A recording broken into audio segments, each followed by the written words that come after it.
इतिहास में कुछ नाम ऐसे होते हैं जिन्हें सुनते ही लोग दोषी ढूंढ लेते हैं, पर कभी कभी वही दोषी सबसे बड़ा रहस्य छुपाए बैठा होता है।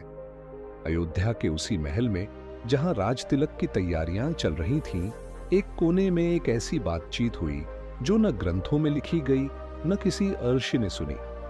उस दिन भगवान श्री राम स्वयं मंथरा के पास गए, कोई प्रश्न लेकर नहीं, बल्कि उस मौन को तोड़ने जो वर्षों से मंथरा की आंखों में जमा था। और तब संवाद शुरू हुआ। राम ने कहा, मंथरा, आज मैं तुम्हारे पास राजकुमार बनकर नहीं आया, आज मैं उस मौन का उत्तर बनकर आया हूं जो तुमने वर्षों से मेरे लिए बचाकर रखा है। मंथरा ने कहा, तो अंततः तुम आ ही गए राम। मुझे पता था जिस दिन तुम प्रश्न बनोगे उस दिन यह अयोध्या कांपेगी। राम ने कहा, तुम मुझे देखकर आंखें फेर लेती थी, मेरे नाम से तुम्हारे होंठ कांपते थे। कहो मंथरा, क्या मैंने तुम्हारा कोई अपराध किया है? मंथरा ने कहा धीमी हंसी के साथ, अपराध? नहीं राम, तुम अपराध नहीं हो, तुम तो वह दंड हो जिससे संसार डरता है। राम ने कहा, दंड? मैं तो केवल धर्म का मार्ग जानता हूं। मंथरा ने कहा, और यही समस्या है, तुम इतने धर्मी हो कि अधर्म को सांस लेने की जगह ही नहीं देते। राम ने कहा, तो क्या यही कारण है कि तुम मुझसे घृणा करती हो? मंथरा ने कहा, घृणा नहीं राम, डर, क्योंकि मैं जानती हूं जब तुम चलोगे तो कई जीवन टूटेंगे। राम ने कहा, तुम भविष्य देखती हो?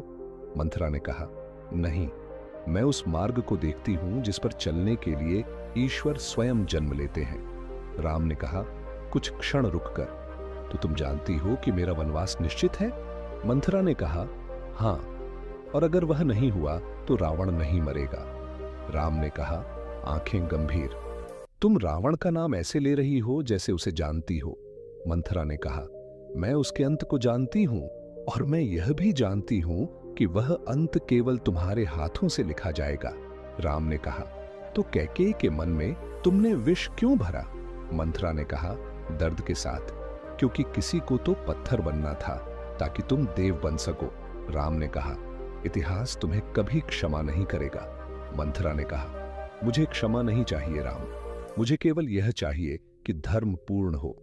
राम ने कहा, तुम किसकी अवतार हो मंथरा? मंथरा ने कहा, सीधे देखते हुए, मैं वाणी हूं, वह वाणी जो सच बोलती है पर मीठी नहीं होती। राम ने कहा, तो तुम मेरी शत्रु नहीं हो? मंथरा ने कहा, नहीं, मैं वह हूं जो तुम्हें उस स्थान तक पहुंचाएगी जहां तुम स्वयं को पहचानोगे। राम ने कहा, स्वर भर्राया, और सीता? मंथरा ने कहा, वह अग्नि से गुजरेगी, पर उसी अग्नि से धर्म और भी शुद्ध होगा। राम ने कहा, आंखें नम, तुम बहुत कठोर हो। मंथरा ने कहा, कठोर नहीं राम, आवश्यक। राम ने कहा, अंत में तुम मुझसे क्या चाहती हो?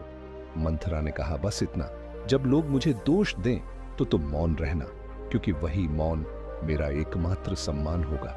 राम ने कहा, मैं वचन देता हूं। मंथरा ने कहा, तो अब जाओ प्रभु, तुम्हारा वन तुम्हारी प्रतीक्षा कर रहा है। वनवास की घोषणा हो चुकी थी। अयोध्या शोर में डूबी थी, पर महल के एक कोने में अब भी मौन सांस ले रहा था। भगवान श्री राम फिर लौटे, इस बार प्रश्न लेकर नहीं, बल्कि उस सत्य को समझने जो आधा कहा गया था और आधा अब भी शेष था। मंथरा वहीं बैठी थी, जैसे वह जानती हो कि यह संवाद अभी समाप्त नहीं हुआ।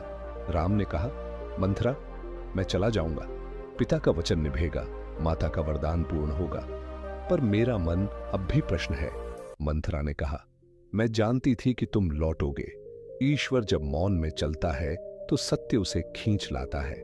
राम ने कहा, तुमने कहा था कि मेरा वनवास धरती की मुक्ति है, पर क्या मुक्ति इतनी पीड़ा मांगती है? मंथरा ने कहा, हां राम, जो युग बदलते हैं वे कभी मुस्कान से नहीं बदलते। राम ने कहा, तुम्हें मेरे कष्ट से कोई पीड़ा नहीं होती? मंथरा ने कहा, स्वर भारी, होती है, पर मैं उसे दिखा नहीं सकती, क्योंकि अगर मैं रो पड़ी तो तुम रुक जाओगे। राम ने कहा, तो तुमने अपने हृदय को पत्थर क्यों बनाया?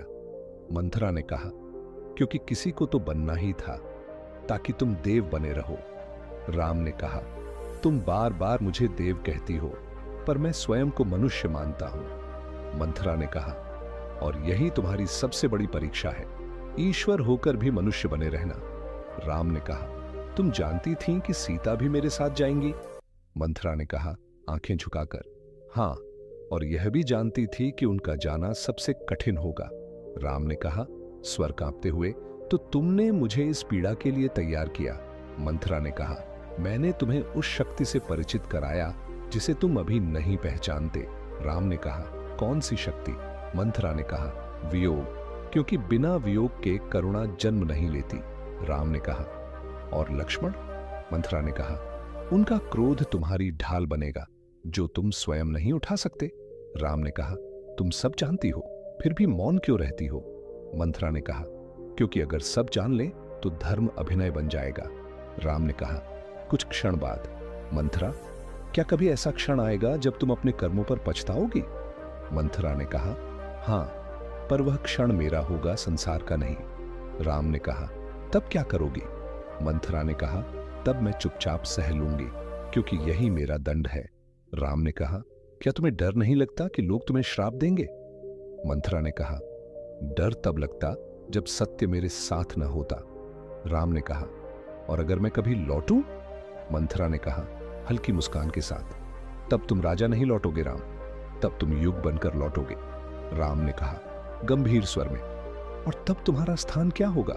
मंथरा ने कहा, तब मैं इतिहास की सबसे अंधेरी पंक्ति बन जाऊंगी, पर उसी अंधेरे से तुम्हारा प्रकाश और चमकेगा। राम ने कहा, मैं तुम्हें दोष नहीं दूंगा। मंथरा ने कहा, मुझे दोष चाहिए भी नहीं, मुझे केवल यह चाहिए कि धर्म अधूरा न रहे। राम ने कहा, आंखें नम, तो यह हमारी अंतिम भेंट है? मंथरा ने कहा, नहीं राम, यह केवल अंतिम संवाद है। भेंट तो तुम्हारे लौटने पर होगी, जब संसार समझ जाएगा कि मंथरा कौन थी। राम ने कहा, मैं जाऊं? मंथरा ने कहा, हां प्रभु, अब देर मत करो, अधर्म प्रतीक्षा नहीं करता। वन की तैयारी हो चुकी थी, अयोध्या अब उत्सव में नहीं प्रतीक्षा में थी। राम का जाना निश्चित था, पर मंथरा के भीतर अब भी एक ऐसा सत्य शेष था जो अब तक कहा नहीं गया था। राम अंतिम बार लौटे, इस बार प्रश्न नहीं था, इस बार केवल एक स्वीकारोक्ति चाहिए थी। राम ने कहा, मंथरा, मैं जा रहा हूं, पर जाने से पहले मैं तुम्हें समझना चाहता हूं। मंथरा ने कहा, समझना? मुझे नहीं। राम, अपने मार्ग को समझो, मैं तो केवल उसकी छाया हूं। राम ने कहा, नहीं, हर छाया के पीछे कोई न कोई प्रकाश छिपा होता है। मंथरा ने कहा, धीरे से, तुम अब भी करुणा नहीं छोड़ते? राम ने कहा, क्योंकि करुणा छोड़ दूं तो मैं वही बन जाऊं जिसे मिटाने जा रहा हूं। मंथरा ने कहा, तुम्हें पता है राम, संसार मुझे क्या कहेगा? राम ने कहा, हां, और वही मुझे सबसे अधिक पीड़ा देता है। मंथरा ने कहा, पीड़ा मुझे दो, तुम्हें नहीं? राम ने कहा, तुम बार बार स्वयं को दोषी क्यों ठहराती हो? मंथरा ने कहा, क्योंकि किसी को तो ठहराया जाना चाहिए। अगर सब निर्दोष हुए तो त्याग का मूल्य क्या रहेगा? राम ने कहा, कुछ क्षण मौन के बाद, तुमने पहले कहा था कि तुम वाणी हो, पर आज तुम मौन क्यों हो? मंथरा ने कहा, क्योंकि आज वह सत्य कहने का समय है जो वाणी नहीं सह पाती। राम ने कहा, कहो। मंथरा ने कहा, स्वर कांपते हुए, राम, मैंने तुम्हें वन इसलिए नहीं भेजा कि रावण मरे। राम ने कहा, चौंकते हुए, तो फिर क्यों? मंथरा ने कहा, क्योंकि अगर तुम अयोध्या में राजा बनते तो लोग तुम्हें पूजते, पर समझते नहीं। राम ने कहा, और वन? मंथरा ने कहा, वन तुम्हें मनुष्य बनाएगा, और मनुष्य बने बिना ईश्वर कभी आदर्श नहीं बनता। राम ने कहा, धीरे से, तो यह सब मेरे लिए था? मंथरा ने कहा, आंसू रोकते हुए, हां, क्योंकि युग को राम चाहिए थे, देवता नहीं। राम ने कहा, तुम जानती थीं कि मैं दुख सहूंगा। मंथरा ने कहा, हां, और यही मेरा अपराध है। राम ने कहा, तो यह नफरत, यह कठोरता? मंथरा ने कहा, एक ढाल थी, अगर मैंने प्रेम दिखाया होता तो तुम टूट जाते। राम ने कहा, स्वर भर्राकर, मंथरा, तुम बहुत अकेली हो? मंथरा ने कहा, हल्की मुस्कान के साथ, हां, पर अकेलापन ही मेरी तपस्या है। राम ने कहा, क्या तुम्हें कभी मुक्ति मिलेगी? मंथरा ने कहा, जिस दिन लोग मुझे समझने का प्रयास करेंगे, उस दिन। राम ने कहा, और अगर वह दिन न आया? मंथरा ने कहा, तो भी कोई दुख नहीं, क्योंकि तब तक धर्म जीवित रहेगा। राम ने कहा, गंभीर स्वर में, मैं लौटूंगा। मंथरा ने कहा, मैं जानती हूं। राम ने कहा, और तब? मंथरा ने कहा, तब मुझे देखना मत, मुझे पहचानना मत। बस ये जान लेना कि किसी ने अंधेरे में खड़े होकर तुम्हारे प्रकाश की रक्षा की थी। राम ने कहा, आंखें नम, मैं तुम्हें भूलूंगा नहीं। मंथरा ने कहा, भूल जाना ही मेरी सबसे बड़ी सेवा होगी। राम ने कहा, मैं चलूं? मंथरा ने कहा, अंतिम बार। हाँ राम, अब जाओ, इतिहास तुम्हारी प्रतीक्षा कर रहा है।